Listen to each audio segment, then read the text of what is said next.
Three kinds of liquidity shortages.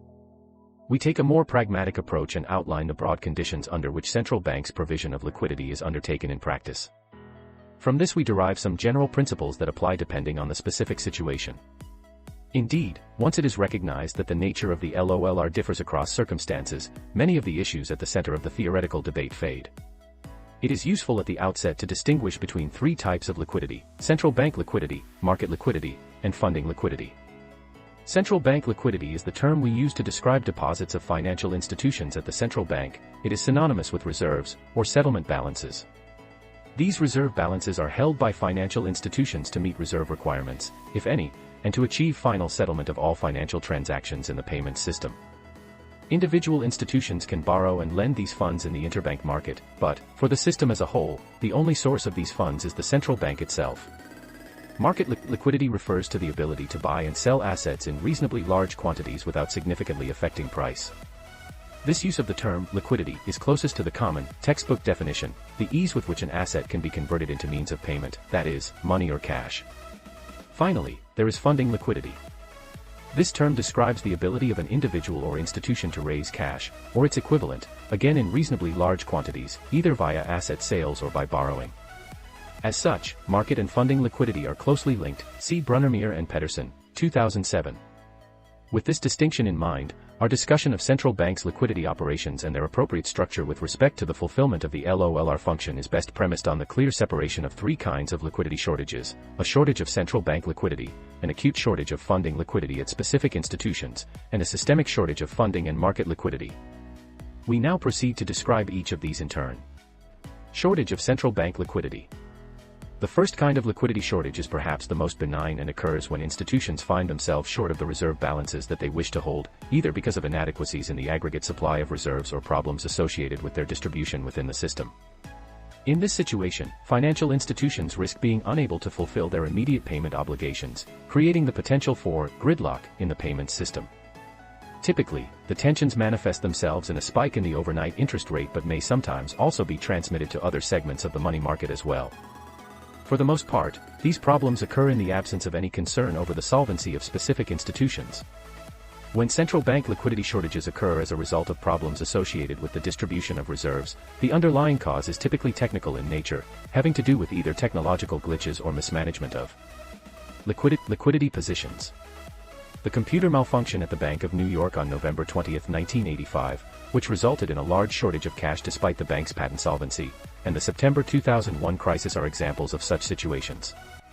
The immediate problem confronting central banks in each case was the dislocation of reserves, reflecting a breakdown in payment systems and the coexistence of institutions unable to lend excess funds to institutions that desperately needed them.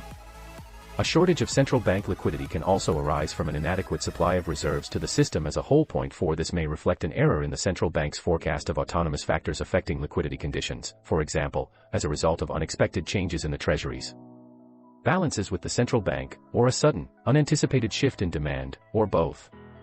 At the beginning of August 2007, for example, a sharp rise in uncertainty over future funding availability led to an abrupt increase in demand for reserves in the system as a whole. This put considerable upward pressure on overnight rates, and many central banks initially found it harder to achieve their policy targets.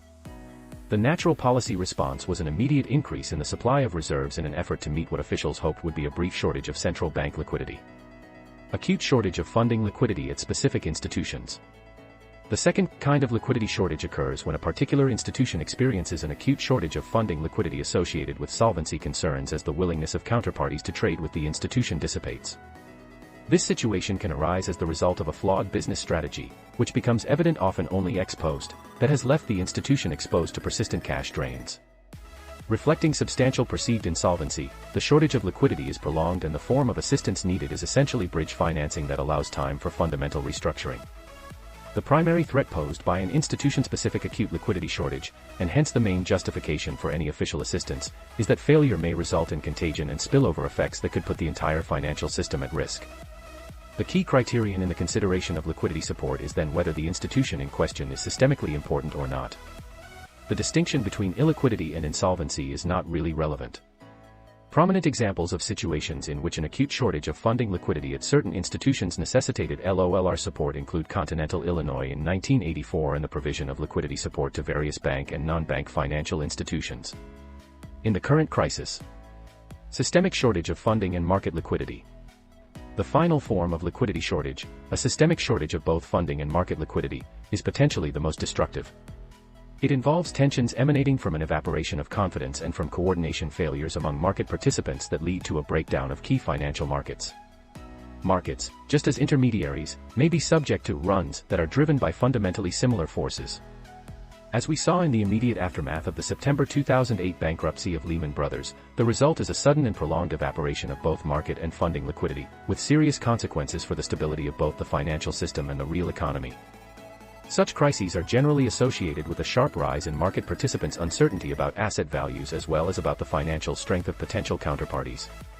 Because financial markets need participants to function, a sharp rise in uncertainty that causes many players to disengage results in illiquid markets. See Caballero and Krishnamurti, 2008. As a direct consequence, assets that were thought to be easily convertible into cash are not, which creates funding liquidity problems for individuals and institutions. This, in turn, heightens the credit risk of potential counterparties.